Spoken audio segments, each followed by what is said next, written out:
Hello, thanks today for joining us for our Landowner Insights webinar. Today we're going to talk about some expanding revenue opportunities in the farmland asset class. We're going to dig deep into the specifics around some of this net zero transition that's happening right now. But this is part of a broader theme that we're really paying a lot of attention to, where farmland, land more broadly, farmland specifically, is seeing increased opportunities for revenue outside and beyond the standard agricultural production that we've gotten used to and that we understand really well. And this is really quite a substantial opportunity. We're seeing transactions happening at a fairly rapid pace. This is certainly in the renewable energy space that we'll talk quite a bit about. Also thinking about battery storage and data centers and a whole range of interesting opportunities. There's also emerging business models around some broader ecosystem services. In some cases, that can be recreational types of opportunities where certainly there's been a lot of revenue for farmland historically in that arena. Those business models are maturing in a lot of ways. But also thinking about water quality and quantity, also thinking about flood mitigation types of activities, biodiversity. There is a really interesting opportunity to see revenue beyond just the standard agricultural production increase substantially for farmland, particularly in certain parts of the country as we go forward. We're going to dig deeper into this specific sort of net zero question today. So back in November and December of last year, the COP28 meeting, United Nations climate change organizations all got together, and there were some really bold statements and some really aggressive commitments that were made. And quotes like this one from the executive secretary, the beginning of the end of fossil fuels. This is an interesting dynamic, and there's no doubt plenty of folks listening that are questioning the feasibility and the pace by which a lot of these kinds of emerging changes in the energy systems in particular are actually going to happen. But a couple of things to take note of as we think about this. So right now, the fossil fuel consumption globally, and this is a 2022 number, 137,000 terawatt hours globally. And you can see the spread. This all makes sense in terms of economically developed countries along with population. But just sort of note that number of 137,000 terawatt hours as we start to look at some of the interesting opportunities going forward. The other side of this is the offset on emissions. And so 58.3 gigatons of CO2 equivalent was the total emissions in 2021. Again, just sort of noting the scale of that number as we start to talk through and look at some of these kinds of forecasts going forward. So there's two primary net zero impacts that create opportunity for US farmland. One is the low carbon energy transition piece. The other is actually storing carbon. We're still going to have offsets in the system in order to be able to create the outcomes associated with these net zero goals that are being published right now. So there is absolutely clear questions around the feasibility and the rationale behind some of the investments that are happening. What we're seeing globally is that the train has sort of left the station. So if we go back to 2022, we crossed over $1 billion, $1 trillion in investment globally into this energy transition. If you listen to Bloomberg NEF's projections as we go forward through the rest of this decade, that investment actually has to go up over $4.5 trillion on an annual average basis in order to meet the goals that have been put in place for a 2050 net zero global economy. One interesting takeaway is the scale of the investment that's happening in China relative to the rest of the world. They're certainly using cheap energy from fossil fuel production in order to create these investments into the next generation energy systems. So when we look at this, the numbers have gotten very big. The commitment is broad globally, And there is a lot of money that's moving both in the public and the private sector at this point. So let's start digging in here a little bit deeper and look at this low carbon energy transition in particular. There's a few opportunities that are very specific to farmland and specific to certain regions in a lot of ways that we'll start to dig into.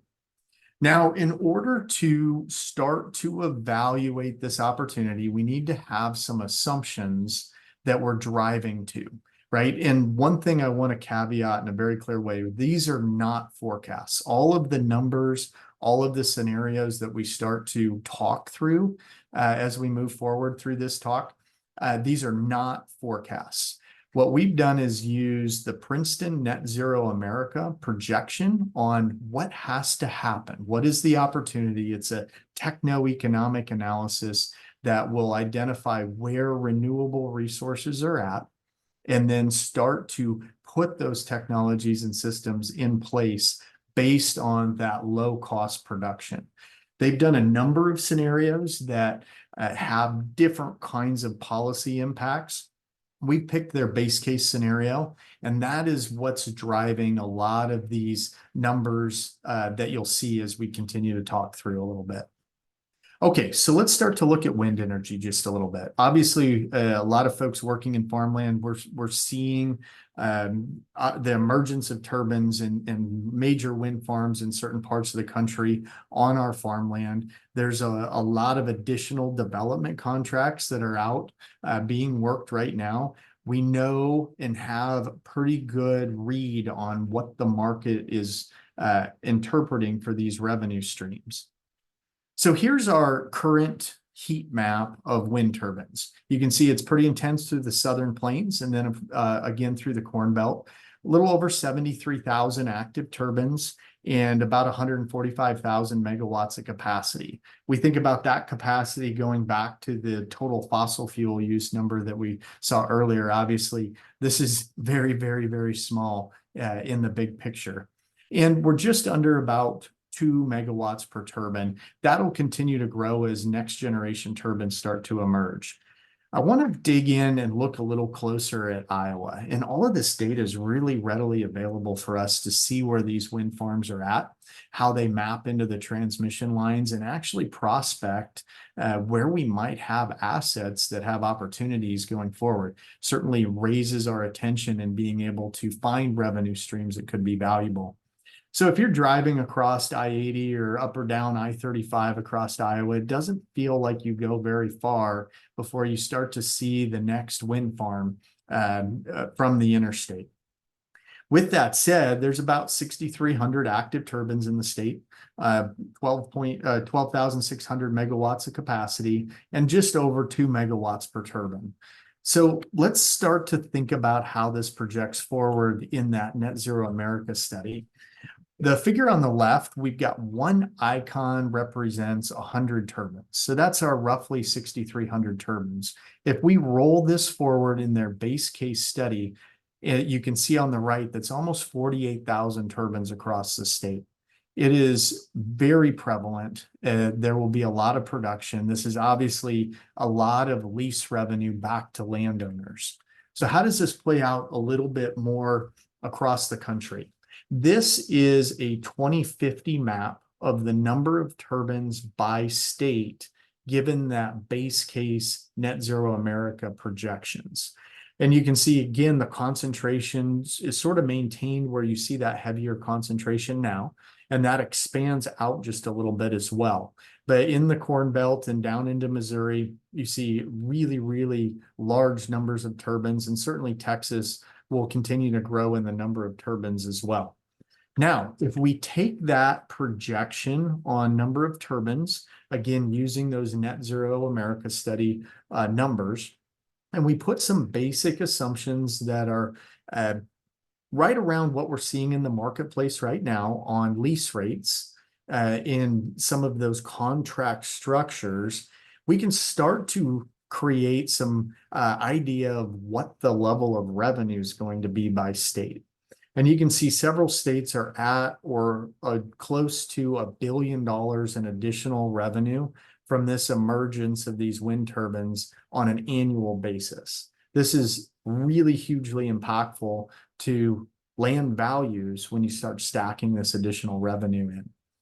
And when we look at this, we definitely see that concentration of impact again through the southern plains, the Corn Belt, and to a large extent through the northern plains as well. This is certainly one element that we're keeping a really close eye on. The solar energy story is a little bit different, right? So when we start to put solar panels on farmland, we are talking about a fundamental land use change. You are not farming around the solar panels in the way you would the wind turbines. And there's a few more things to evaluate and understand when we think about solar getting put out into our high quality farmland. There's a lot of scenarios that we're running into in Illinois where development contracts are being offered to landowners with really, really high quality farmland, some of the best that you're going to find on the planet. And when we start to evaluate this, it's an interesting dynamic where we have to make some assumptions, right? So Illinois farmland historically is appreciated, if we look at the last 20 to 30 years, at just under 7% annually. And if we're thinking about the farmland value appreciation once the solar panels are on them, we don't know if that base farmland is going to act with the same character that it has historically. So when we start to look at a discounted cash flow analysis for really high quality farmland putting on solar panels, it's not as clear that you're getting as big of a gain as what it looks like with really high lease rates. We're seeing offers that could be in the range of $1,200, $1,400 an acre, perhaps even more in some cases. With that said, solar is going to be a big part of the equation if we are moving towards this sort of net zero America. And we can start to look at how this could be useful, particularly in certain parts of the country. Basically, we're needing to about triple the amount of acres that are under solar panels when we move from today's scenario to a 2050 net zero America base case scenario. When we look at how this spreads by state, it makes a lot of sense where you get into warmer, drier states. California and Texas jump out. Certainly Florida comes into more sunlight. And we start to see opportunities for farmland in different parts of the country than what we saw in a lot of ways with the wind turbine maps. And we're thinking about this in the context of solar panels as an additional revenue source, particularly when there might be constrained water resources or other sorts of challenges that limit the productivity of the farmland. That solar dynamic is going to be certainly an interesting one emerging, and we're orienting our business around trying to help a lot of landowners, particularly in the Midwest with really high quality farmland, make sure we're understanding the decisions that we're making based on how those opportunities are being presented right now. The biofuel story is really quite interesting. If we think through how biofuels are produced now, it's a little over 22 billion gallons of production capacity annually. About 17 billion gallons of that is ethanol. And you certainly see a heavy concentration of biofuels production here in the Midwest, in the Corn Belt. And we hear a lot of potential issues being talked through on the emergence of electric vehicles, right? And some of the mandates that are even coming out around electric vehicles. What is that going to do for ethanol? Well, we actually have some really interesting opportunities thinking about sustainable aviation fuel and renewable diesel. Ethanol is actually a really great hydrocarbon molecule for upgrading into sustainable aviation fuel. And that marketplace is about the size of the current ethanol production capacity across the country. The renewable diesel story is really quite compelling. This is working on the core thesis that heavy road transport, agricultural use, heavy construction use, a number of other uses, we're going to need to stay on a liquid fuel basis in order to get the actual energy that we need in the form that we need. And right now, what we'd be looking at is about 45 billion gallons of renewable diesel. And just for context, what does that mean? So a billion bushels of soybeans will produce roughly 1.6 billion gallons of renewable diesel. This is not suggesting that the only source of renewable diesel will be soybeans. It's certainly one of the very large potential sources. And in order to meet and fill that gap of 45 billion gallons, that means that we need to produce about 24 billion bushels of soybeans for that use case. Current production in the US is about 4.5 billion bushels. So we can see where there is a real need for feedstocks to feed a growing biofuels marketplace. And the renewable diesel story is one of particular interest. The carbon storage side is really interesting, and a lot of landowners are going to have experience with contracts or prospective contracts for implementing practices that start to store carbon in our soils. These markets have been largely discounted in agricultural land. It's two primary issues: additionality and permanence. The additionality issue is one that's focused on how much am I really adding? You know, it's certainly a dynamic environment that's impacted by weather, impacted obviously by practices. There's a lot of factors feeding into how much additional carbon I'm actually getting stored. And the permanence issue is one where we can change practices in agricultural land, think more tillage and more aggressive tillage, and we can respirate that carbon that has been stored historically. So it's not permanently fixed. These have created some chaos and quite a bit of discounting in carbon storage within our farmland. Now, to give a little bit of context, when we look at that Princeton Net Zero America study and we think about how much carbon we're going to have to store to meet that 2050 net zero goal, this is essentially just a graphic. You're talking about covering Texas, New Mexico, Arizona, California, Utah, Nevada, and a good chunk of Colorado with 27 feet of depth. That's the amount of carbon that we actually have to store. This number is huge. This means that we're going to have to use every resource we can find for storing carbon if these goals are going to be met. So that suggests some rationalization in the utilization of our farmland soils for storing carbon. So how do we actually start to project how we store carbon? Well, we want to start with practices like these. This is actually from my farm, no-till and cover crops, right? These are well adapted practices. We've proven they can work. And we're actually no-tilling soybeans directly into a standing cover crop in this case. And we can take those standard practices. We can use tools like USDA's Common Farm tool that'll actually project using some biogeochemistry modeling approaches exactly how much carbon is going to get stored over a long period of time. And then we can use some tools to aggregate that data from Comet Farm, like the CARP tool, in order to create projections by county.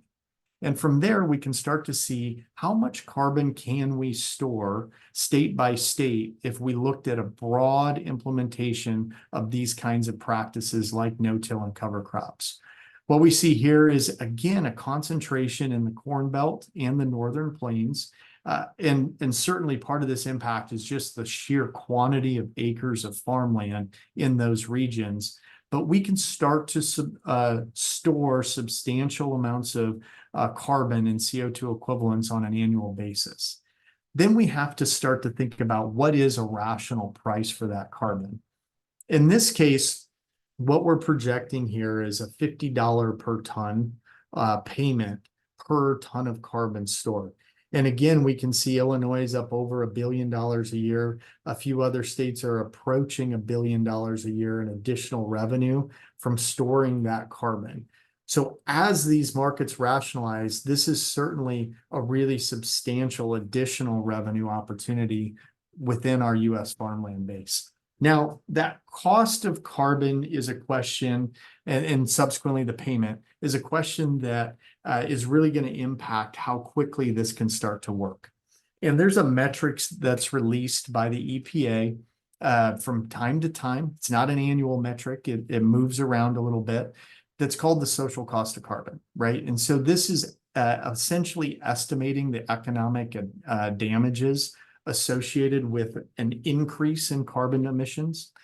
And this is used to sort of gauge a lot of policies, the costs of different policies. So when we start hearing about legislation that's being proposed or bills that are being proposed by administrations where there's cost offsets or aggregating and defining the cost of a program, the social cost of carbon is often pushed in and included in that assessment by the Congressional Budget Office or others who work this. Now, here's the challenge. If we go back and we look at the Obama administration establishing this notion of a social cost of carbon, they landed at about $45 a ton. It's the same data, the same underlying inputs, but making different assumptions. The EPA under the Trump administration pulled that back down to about $3 to $5 a ton. And last November, we saw a new social cost of carbon released at $190 a ton. So when the actual market starts to rationalize across this really, really wide range, this is where we can have a significant impact on the value add from storing carbon in our farmland. And if we just project this out at $190 a ton, that higher social cost of carbon, we start to see really incredibly compelling revenue streams from a lot of the country for being able to store carbon in our farmland soils. Now, when we step back and we put this all together, how does this actually look in terms of impacting values of our farmland from these new revenue streams? All in all, we can start to see a story using the Princeton Net Zero America kinds of assumptions and some conservative assumptions that we walk through in terms of wind lease revenue, solar lease revenue.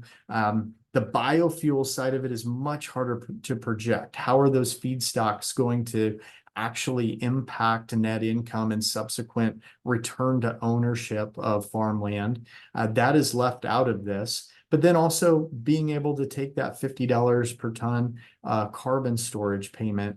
And we put this together, we can see just as a starting place, a $400 billion impact in farmland values across the country.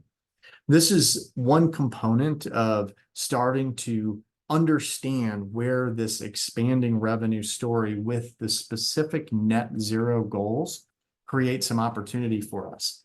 Now, it's a bit chaotic out there right now. We're seeing development contracts. There's land rushes. I used the Illinois example earlier with developers wanting to get land locked up. These are development contracts that give them the opportunity to put projects together. They'll make a smaller payment with an option to ultimately implement whatever renewable practice. The Illinois example is often focused on solar. There's a lot of questions that landowners need help with. We've really built our energy management group and oriented that business to be able to help landowners start to understand, how do I protect myself and create the best opportunity contractually and financially going forward? There's a lot of considerations that need to be taken into account when we start thinking about end-of-life decommissioning on these systems. How do we think about creating more financial security in the case of bankruptcies or emerging businesses that actually can't get financial footing? And how do we think about the discounted cash flow and recognizing value in the marketplace as these markets start to sort themselves out? So our energy management group is creating that expertise to be able to support landowners across all of our transactional and management services and be able to bring a little bit more color and experience to this emerging marketplace. With that, I'd like to thank everybody for joining, and feel free to email me with any questions. My email's there in the bottom left corner, and we're happy to talk about what we're seeing, how we're kind of thinking about building the business models around this, and certainly helping landowners that have specific opportunities and questions. Thank you very much.